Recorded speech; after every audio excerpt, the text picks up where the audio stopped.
네, 115년 만에 폭우로 인한 침수 피해가 커지면서 당정이 수해 지역에 대해 특별 재난지역 선포를 검토하기로 했습니다. 한편 폭우 피해가 이어질 경우 추석을 앞두고 물가 상승 압력으로 작용할 수 있다는 우려도 있는데요. 관련 내용 정철진 경제평론가와 함께 짚어보겠습니다. 어서 오세요. 네, 안녕하십니까. 네. 연일 수도권을 비롯해서 곳곳에 이제 이 폭우가 쏟아지면서 저희가 이 뉴스를 통해서도 많은 분들이 보셨겠습니다만 이 물바다로 변한 이제 도심 지역에서 이 자동차들이 마치 이제 이 외딴 섬이나 난파선처럼 이제 고립된 그런 모습을 볼 수 있었는데요.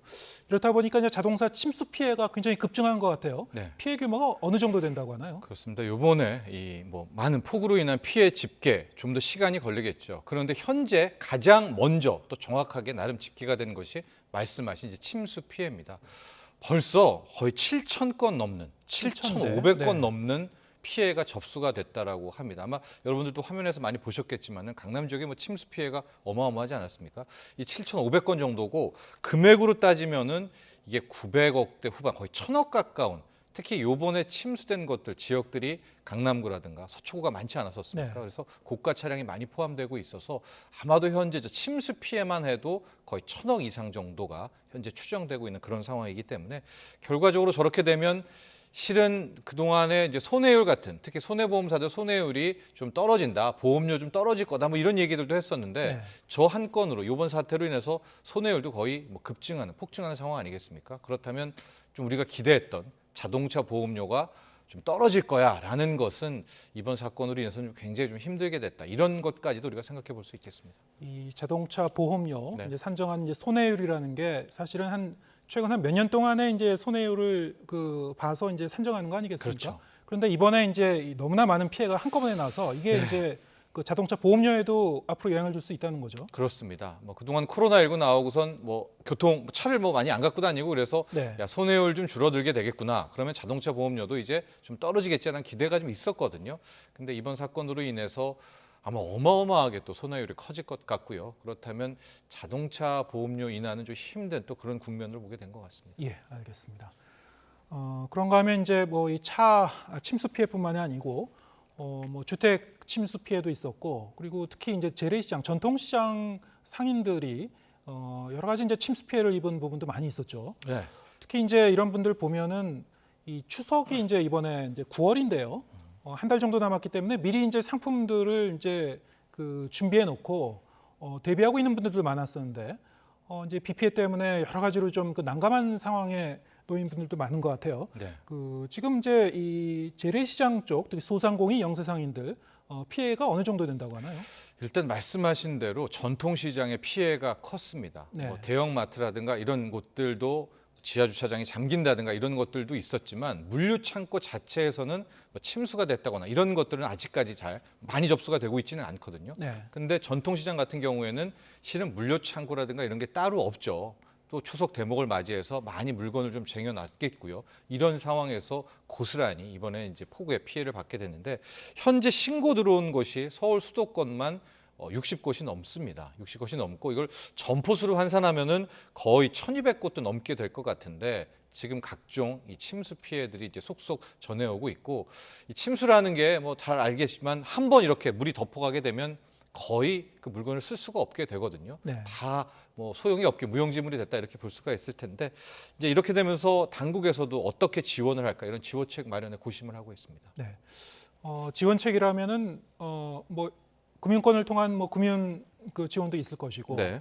자금 지원도 있을 것이고 그럴 것 같은데 어떻게 지금 강구가 되고 일단은 있나요? 시장당 최대 1,000만 원의 피해 네. 복구비를 준비를 하고 있고요. 중소벤처기업부에 따르면 또 여기에서 정책자금 이제 역시 저리융자입니다. 7,000만 원까지입니다. 약 2%대 금리로 일단 피해를 지원하는데 좀 사용하라고 저렇게 자금 지원을 할 것으로 보이는데 글쎄요. 1,000만 원이라는 피해 어느 정도 보존은 될 수 있겠지만 그 시장 전체에 1,000만 원을 지원한다는 그렇습니다. 겁니까? 예. 그럼 최소한의 어떤 기반 시설을 좀 복구하고 이런 데 좀 써야 될 것 같은데요. 그렇죠. 하고 네. 저리 자금이라고 하지만은 저것도 결국 예. 갚아야 될 돈 아니겠습니까? 그렇죠. 이래서 전통시장 상인들의 한숨도 커지고 있습니다. 그렇군요. 그런가 하면 이제 이번에 이제 수해 피해가 큰 지역이 워낙 여러 곳이기 때문에 일단 당정이 여기에 대해서 당정 협의회 통해서 여러 가지 이제 그 검토를 하고 있다고 하죠. 특히 이제 특별 재난 지역 선포를 검토하기로 했다고 하는데요. 네. 특별 재난 지역으로 선포되면은 구체적으로 어떤 지원을 받게 되는 건가요? 그렇습니다. 우리가 어떤 사건 사고가 많이 일어나잖아요. 근데 모든 사건 사고마다 국가가 나라 돈을 지원하지는 않습니다. 네. 그러나 이런 재난, 특히 자연재해 같은 것들은 이제 법을 통해서 어떤 종류들을 정해서요. 이 국고를 통해 가지고 지원하게 되는 이제 그런 제도가 있습니다. 그게 바로 이제 특별 재난 지역이고요. 이번에 폭우라든가 침수는 당연히 어느 정도의 피해액의 기준이 넘게 되면 이제 특별 재난 지역으로 정해지고 나서 국고 지원이 잇따르게 되는데요. 일단 특별 재난 지역으로 선포가 될 경우에는 현장에서 뭐 다시 이 치우고 뭐 정리하고 이런 모든 데 비용이 소모되지 않겠습니까? 네. 이런 모든 거에 있어서 구호 복구에 보상 경비를 다 나라 돈에서 지원을 하게 되는 거고요. 이뿐만이 아닙니다. 해당 지역에 있는 분들에 대한 뭐 세금 감면이라든가 유예도 있고 중소기업이라든가 뭐 소상공인들이 있다면 여기에 영업자금 같은 것도 지원해 주는 이런 혜택들이 있는데 이 특별 재난지역으로 선포를 하려면 먼저 피해액 접수를 받아야 됩니다. 네. 빠르게라도 해서 그 기준이 됐을 때 선포를 할 수가 있는 거거든요. 그래서 뭐 오늘 당 정에서도 빠르게 좀 이번에 피해됐던 지역들의 피해 상황들을 좀 속속들이 먼저 집계를 한 다음에 이 특별 재난 선포될 만한 기준이 된다면 빠르게 선포하고 지원을 하자 이런 데 뜻을 모은 것 같습니다. 그러면 그것은 그 피해를 입은 그 당사자들이 뭐 지자체라든가 지자체에서 하겠죠. 여기 네네. 직접 이제 네. 접수를 해야 되는 것들인가요? 그렇습니다. 예, 그렇군요. 이번에는 이제 지금 이제 물가에 대해서 좀 알아보겠습니다. 가뜩이나 이제 소비자 물가가 좀 빠르게 상승하고 있는 상황이어서요. 네. 또 이번에 이제 집중호우가 이렇게 계속 내리면서 앞으로도 이제 당분간 더 이제 비가 내린다고 하는데요. 네.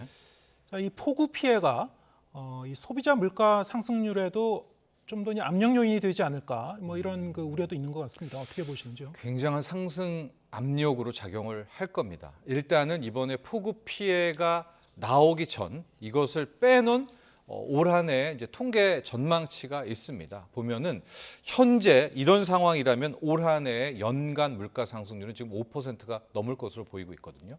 근데 우리나라의 그동안의 연간 소비자 물가 상승률을 보면 5%가 연간으로 넘었다는 것은 상당히 좀 이례적인 일입니다.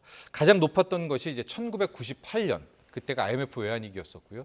그때 당시가 거의 7%가 넘는 상황이었었고 네. 2008년 그 해에는 10월 11월에 뭐 그 소위 말하는 글로벌 금융위기가 있었었죠. 그때 한 해 동안의 평균 소비자 물가 상승률이 4.7%였었는데 지금 상황이 벌써 뭐 7월에 6%도 넘고 나온 거 보니까 4.9고 이게 지금 떨어질 가능성은 굉장히 낮거든요. 그러니까 올 한 해의 연간 물가 상승률이 이제 5%가 넘을 것이 거의 확실시가 되는데 바로 여기에 이번에 폭우 피해가 함께 온 겁니다. 왜 폭우 피해가 이번에 물가 상승과 중요한 연관성이 있느냐? 그나마 다행인 것은 아직은 이게 서울 수도권 중부지방에 집중되어 있기 때문에 농산물을 확연히 건드리지는 않았지만 이게 어떤 식으로든 직간접적으로 작황에 영향을 주게 되는 그런 요인이거든요. 농경지 침수 피해가 일어난다면 그렇습니다. 네. 그렇게 되면 또 꼭 아니더라도 유통이라든가 이런 것까지도 함께 건드릴 수가 있기 때문에 예. 안 그래도 높은 지금 먹거리 가격들의 상승 압력을 줄 것이다라고 볼 수가 있어서 지금 7월 기준으로 나온 것들이 있는데 이거 역시도 지금 침수 피해와 앞으로 또 비가 더 오게 되는 거 아니겠습니까? 이것들의 작황에 어떤 영향을 줬는지를 파악하기 직전 가격인데 이미 배추 같은 경우에는 뭐 70% 가까이 뭐 현장에서는 2배 가까이 오른 걸 느끼게 되는 거거든요. 예. 식용유도 50% 이상 올라가고 있고요. 이거 외에도 이제 무 같은 것들 직접 작황에 영향됐던 것들인데 부디 지금 이제 이 폭우 피해가 더 경작이라든가 작황에 악영향을 주지 않기를 좀 바라는 수밖에는 없겠습니다. 화면에도 지금 나오고 있습니다만 너무 많이 올랐어요. 지금 배추 가격도 그렇고 식용유 가격, 무, 그렇죠. 감자 이미 오른 겁니다. 이거. 예, 이거 네. 이미 오른 거고요. 예. 지금 말씀하셨다시피 이 폭우가 이제 계속 좀 이어질 경우에 맞아요. 어떤 이제 피해가 있을지 뭐 태풍이라든가 집중호우 예. 원래 이제 8월, 9월이 좀 이런 기상 여건에 따라서 좀 돌발 변수가 있는 기간이기도 하고 네. 게다가 이제 좀 그 이른 추석을 앞두고 뭐 농축수산물의 이제 수요도 좀 집중되는 그런 시기도 그런 측면도 좀 있는데요. 네. 여러 가지로 지금 이제 물가가 이제 불안할 수밖에 없는 그런 기간이군요. 그렇습니다. 이렇게 되면은 지금 이제 당국에서는 사실 한 10월 정도의 이제 이 물가가 좀 정점을 찍고 그 이후로는 좀 완만하게 좀 조정이 되지 않을까라고도 예상을 했는데 그런 시나리오에도 좀 영향을 줄 수 있다고 보시는지요?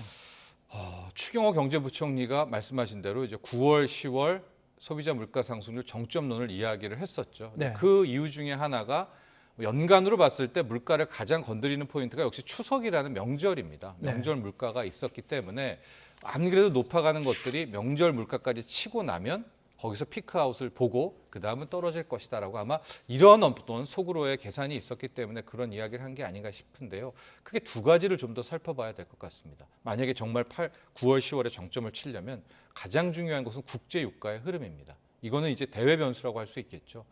물론 국제 유가가 지금 배럴당 뭐 90달러까지 내려왔습니다. WTI 기준으로. 이런 상태에서 조금만 더 떨어진다면 실은 물가 잡는 데 좀 도움은 주겠지만 만에 하나 다시 또 유가가 올라가서 뭐 100달러, 110달러까지 배럴당 올라가게 되면 뭐 9월, 10월에 물가 상승률이 정점이라는 또 그렇게 보장할 수도 없는 이제 그런 거고요. 이제 대내 변수를 봤을 때 그게 바로 이번에 폭우 같은 겁니다. 네. 폭우 같은 것들이 좀 더 이게 피해가 커지고요. 이번에도 실은 누구도 예상 못한 이상기후 아니었었습니까? 예. 그것이 또 9월에 한 번 더 태풍과 맞물려서 터지게 될 경우에는 실은 이게 더 많은 먹거리 물가와 밥상 물가를 자극할 가능성이 있거든요. 그렇게 되면 지금 우리가 바라고 있는 올 10월에 국내 이야기입니다. 소비자 물가 상승률 정점도 오히려 그 전망이 빗나갈 또 그런 리스크, 위험도 있다. 이렇게 볼 수 있겠습니다. 네. 정부가 이제 추석 민생 안정 대책을 이제 발표할 예정이라고 하는데 뭐 정부의 이제 그 대응 카드도 좀 한정돼 있긴 하겠죠. 네. 예. 거의 매년 나오는 추석 민생 물가 안정 대책은 이제 비축량을 푸는 네. 겁니다. 이제 추석 같은 경우에 한 10가지 용품, 13가지 품목 정도의 집중적인 수요가 몰리잖아요. 그 수요에 해당하는 한 11가지에서 13가지의 비축 물량을 이제 풀어서 어느 정도 수요를 맞추는 것들이 있고요. 또 농수산품에 대한 할인권 같은 것들을 발행해서 큰 틀에서 한 9월, 10월에 물가를 잡는 이제 그런 대목도 있을 것 같고 유통 부분에 있어서도 이제 정부가 좀 관리를 하면서 어느 정도 추석 전후로 해서 물가 안정에 나서게 된다라는 것들인데 글쎄요, 이제 이게 또 항상 보면 너무나 공식적이고 틀에 박혀 있는 부분이기 때문에 또 얼마나 효과가 있을지 또 이런 의심도 있습니다. 예. 마지막으로 이제 미국 소비자 물가 지수 관련해서 여쭤보겠습니다. 지금부터 한 2시간 후에 발표가 된다고 하죠, 미국에서. 네. 6월 지수는 이제 9.1%가 올라서 상당히 좀 시장에 이제 영향을 줬었는데 네. 이번에 발표되는 지수는 어떨 걸로 전망하시는지요? 현재 시장 전망은 8.7%입니다. 예. 정말 그 6월 기준이죠. 그러니까 지난달 발표했던 6월에 미국의 소비자 물가 상승률이 9.1%가 나오면서 1981년 이후에 최대치 아니었었습니까? 그런데 지금 시장이 그거보다 낮은 8.7%를 전망하는 이유는 6월에서 7월로 넘어왔을 때 유가와 먹거리, 이 곡물 가격이 상당폭 하락이 있었습니다. 그러니까 석유류 제품이 차지하는 비중이 크기 때문에 소비자 물가 상승률은 떨어질 수 있지 않겠느냐라는 이제 그런 전망이 8.7%라는 것에 이제 반영이 됐습니다. 반면에 살짝 걱정이 되는 것은 이 석유류와 먹거리를 뺀 물가, 이걸 우리가 코어 CPI, 근원 물가지수 이렇게 이야기하지 않습니까? 근데 이제 앞으로 9시 반이니까 밤 2시간 있다가 발표가 될 텐데 이 근원 물가지수가 오르면 역설적으로 이건 뭐냐? 이 인플레이션이라는 것이 사회 전방위적으로 퍼졌다. 이런 해석이 가능하거든요. 네. 왜냐하면 그동안에 우리가 물가 상승은 유가가 올라서 그래. 먹거리, 곡물 가격이 올라서 그랬는데 이게 잡혔는데 이걸 뺀 물가가 올랐다? 이것은 실은 훨씬 더 인플레이션 측면에서는 더 위험한 것이고 중앙은행 입장에서는 더 걱정스러운 것이거든요. 그래서 지금 시장이 걱정하는 단계는 뭐냐? 물가가 일단은 지금 시장 전망치인 8.7보다 높게 나오느냐, 덜 낮게 나오느냐를 하나를 봐야 되겠고요.